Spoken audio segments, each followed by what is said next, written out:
Every failure is a blessing in disguise, providing it teaches some needed lesson one could have not learned without it. Therefore, most so-called failures are only temporary defeats. Jack of War has undergone defeat not once, not twice, but one blow after another, left, right, and center. This left him dizzy and staggering to regain his balance, but when he did, Jack is a humble man and very simple. Many people doesn't know him that way. But to me, as I stayed with him more than now 10 years, it is very humble.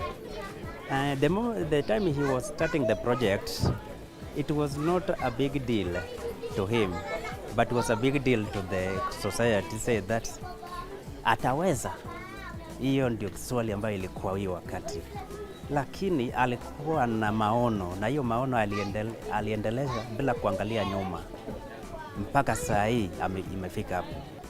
According to me, kama si yeye singejua hizi zote, hata singepata kazi ya kufanya. I'm very much thankful to him. Juu sasa mtoto wangu mwenye ako class 5 amepata sponsorship, analipwa school fee. Mimi sasa at least naweza sema niko na kazi juu najua kushona bags, najua kushona nguo, ambapo hiyo ni kazi tu niko nayo already.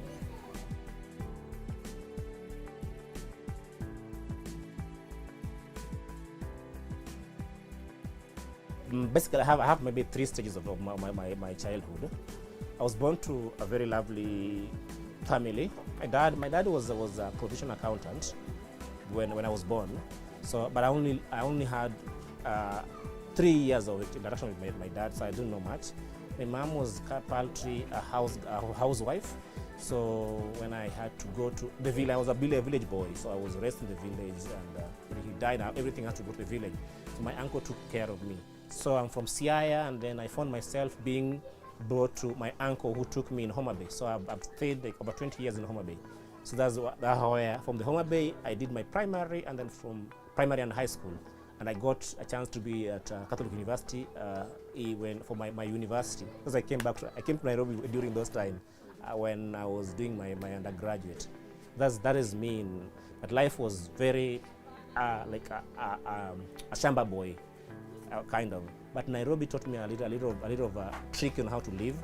So from that humble background to now, I would say it's just by God's grace that I've achieved what I've reached now. I'm the founder of an organization called Transformers. Here we are in Mathare. But there's a story behind the Transformers. Initially, so after my high school, I had a chance to go to university to do partly philosophy and theology. So that means that I wanted to become a priest.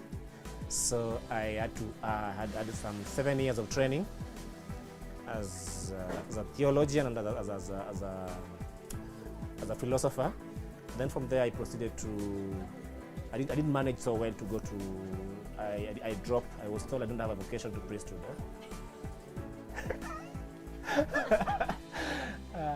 So it's a story, that's a sad story. So, but in 2005, in brief, 2005, I finished my high school in 2005, and 2006 I went to university.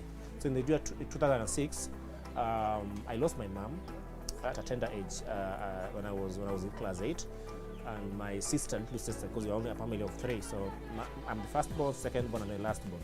Lastborn called Winnie. So Winnie passed on on 1999 on August 27th, 1999. And I lost my mom on 28th August 2000. So it's just a year later, one day after the anniversary of my sister. But all of them, they passed on because of HIV and AIDS. During those time, it was real that it was a stigma surrounding HIV and AIDS. So I didn't know much about it. So I only came to realize about these in 2006 when I finished my high school, because I stayed with my grandmom.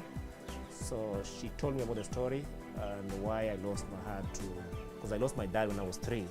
So Winnie was born out of the Luo culture, when you are a wife inheritance. So my mom was inherited with another man, and the inheritance brought up about the issue of now for you to engage there, those rituals you have to undertake. And Winnie came out of as a result of the wife inheritance, and that's why she got the HIV and AIDS. I didn't know that. So when I was told about this thing, really perturbed me when I was doing my studies at the university. But as I told you, I was not able to complete the university, to priesthood, not university, not to priesthood.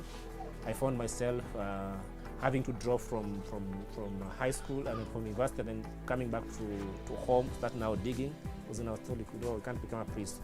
There's no alternative. You have to go home. Jack had one step at a time ascended his way from the dust, all the way from a remote village in Siaya County of Western Kenya to the great architecture of the Roman walls in Italy to dine with the Pope. When I was home, people told me that, he couldn't make it to priesthood because he impregnated a nun, a Catholic nun, which is not the reality. There are 3 vows that are very important in the Catholic Church: vow of obedience, chastity, and poverty. So poverty is about everything you live in the church, and obedience, you have to obey any law that the priest or the formator have to do it. And then chastity, which people think that is the major issue, is about living without a wife or a girlfriend.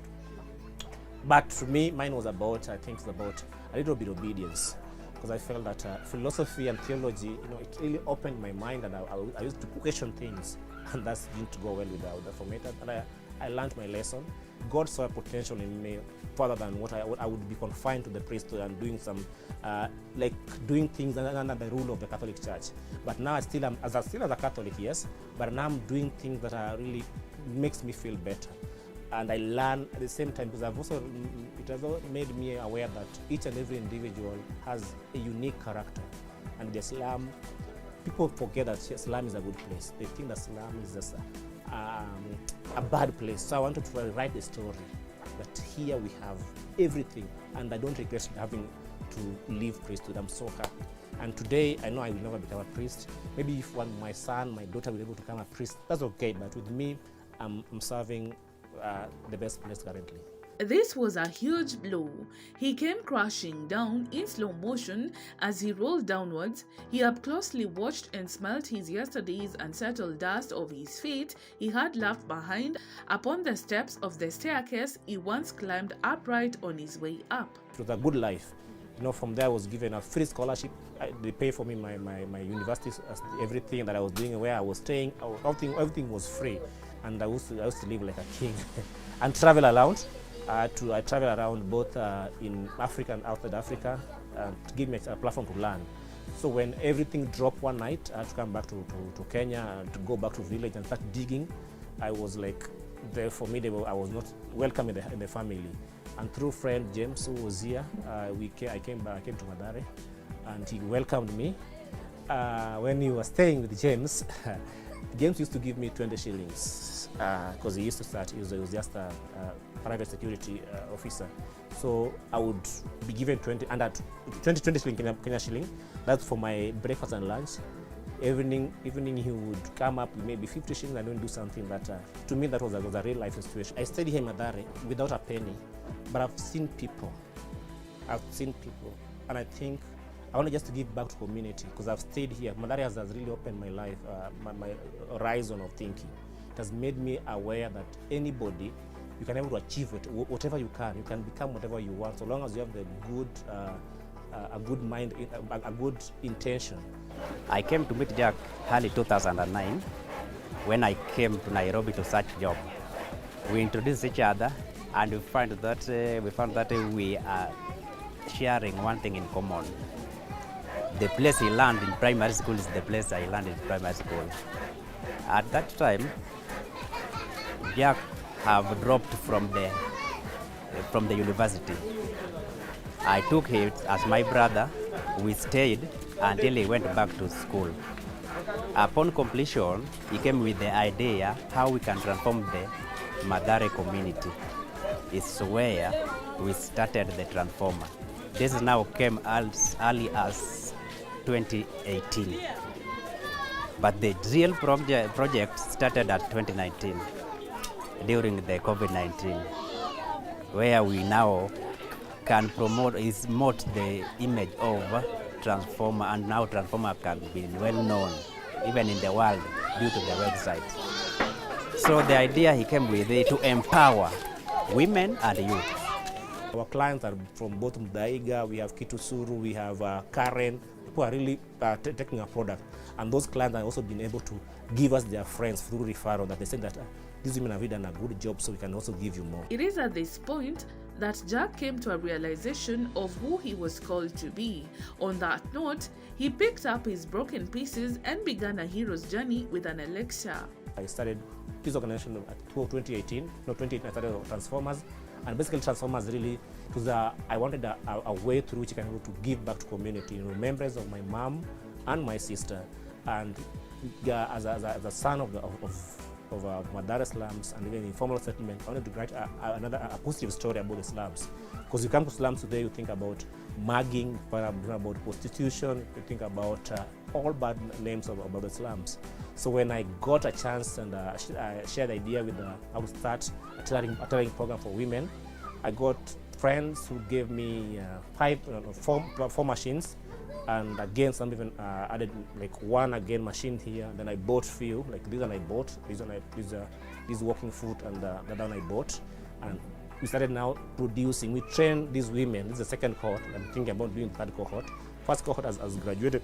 Second cohort graduated. So I've really served 2 people who have graduated. And if you see the product you're seeing here, now these women are able to make uniforms. The house uniform. We are making bags. We're also making these are traveling bags. We're also making the luggage tag. We make the scrunchies like for you, so the scrunchies for the head. And this is a way through which we are reawakening them so they can able to start earn a living rather than going to Eastleigh or the nearby estates to wash clothes. So I want them to bring the stereotype. And I'm also doing this in support of those women. But again, boy child has been left behind. So I felt, what can I do for the boy child? And through our friends, colleagues, Moringa alumni, because within those 9 years, I had a chance to get a scholarship to go do coding, which is computer programming. So I'm a full-stack software developer at Moringa. I was given that free scholarship, and I said, now I want to give back to this community. And I thought of starting a transformer coding school. And that wish I shared with my alumni from Moringa, one of them being George, and here we have Vicky here. We have people who all went to school, to Moringa coding school, and that's a good idea, let's start it. And that's why currently we've done CSS and HTML. We're heading to JavaScript, and from JavaScript we go to maybe Python as a programming language with these people. So this one is a virtual class. We do it on Monday, Wednesday and Friday from 8 to 9 a.m. So that's basically for the programming lessons. And then the child who's supposed to be born is the carpentry, because not everybody would like to do tailoring, coding. Some would want me to just do a carpentry. So in the next 2 weeks, we're also launching a carpentry workshop whereby they'll come.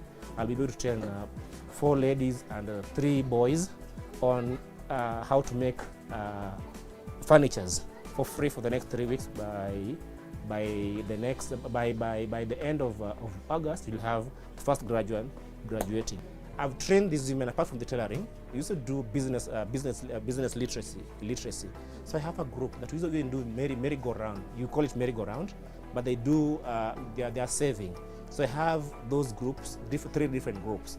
So within them, now there's a very important project that I do with these women, all that are here. The organization that is supporting these children, each family, like a member, I've taken 40 children under the age of 12 for a free education scholarship. So their children are going to be educated from wherever they are, so with the progress. I'm looking at that. But how do I get the members? We have our own members. I empower our members and I tell them to register within on our model.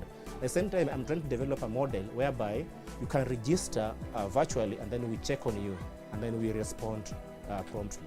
My basic work is to organize coding lessons and also mentoring the young enthusiasts who are passionate about programming and they don't have the knowledge or they don't have the mentors to mentor them. So here at Transformers Mathare, I'm the head of that, and I'm in charge of doing all this. With the support I receive from Jack, we do make sure that the students receive a very good training from my end and from my other mentors. So I can say the experience has been good and lovely at the same time. Jack is a very adorable person. First of all, he's lovely. Since I've started working with him, he's been organizing some of the workshops, meetups, just driving the theme of love, driving the theme of together we can, so that all of us can do it together, and we can. With the kids, there is women, because I have a group of women, two different groups. One is 15, I think, at least 40 that we trained on the business models. So one of the programs that I've taken very positive is taking I've taken 40 children who are under 12 years into education program, a free education program. So each family, that like members here, if you have a child who is under 12 years, we go bring the story and then the partner. So all of them are in a program. So they'll be given each term paid a school fees for the next level where they want to reach. And also with these kids, we'll be having a termly, they come together, we give them basic life skills. So if you go back to school, they know what to do and how to cope with this life. Because we need to try to nurture them at the early age. They become the champion in the next cause of our action as transformer. Jack is actually a fascinating guy. Tilimjua through Moringa. So he was actually an active guy in coding. So one day he came, approached us and said that he wanted to open an organization and he needed some people. So of course we jumped in and helped him. So now that's what we're doing currently. And all I can say is that he's an unimaginable guy, because no one can do that out of soft will. You only fail if you choose to give up. He keeps saying, no matter the challenges experienced, Abba Warrior tells me he is not stopping until he realizes his goal. The challenges you experience, people think that you are doing this thing for commercial purposes. They don't know you are driving force. Unless I tell you why I'm doing this, you can't understand. And another thing, the challenges I've faced is dealing with the slums. It's not an easy thing, because you've seen the environment here.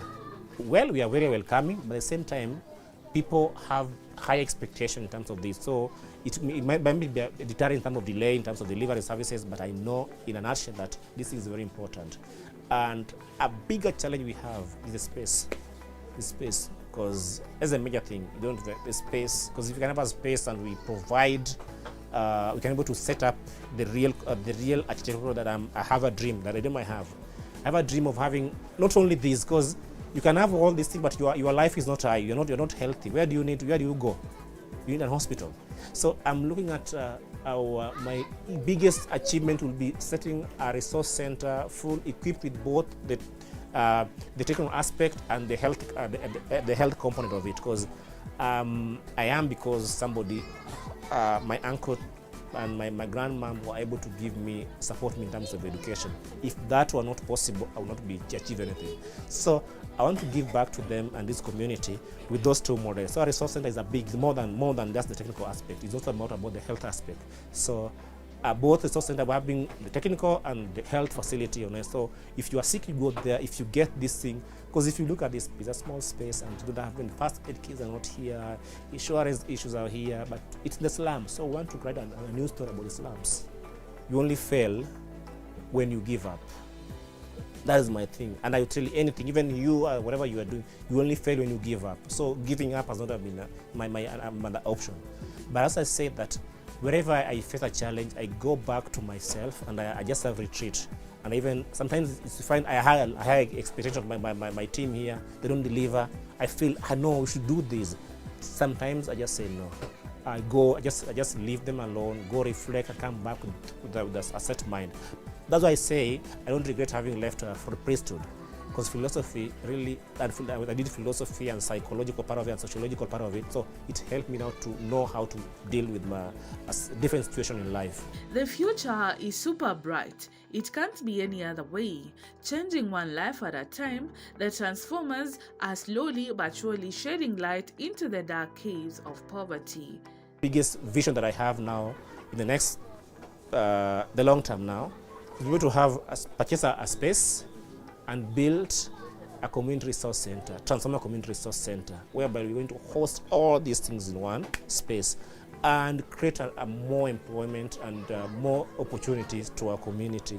And also to make them linkage. I also want you to linkage from here, apart from that's our own station, you link them to different industries where they can go sharpen their skills and also have a vision, see what people are doing, because you can be here in the slums Monday to Friday just doing your thing, but don't know what is happening outside.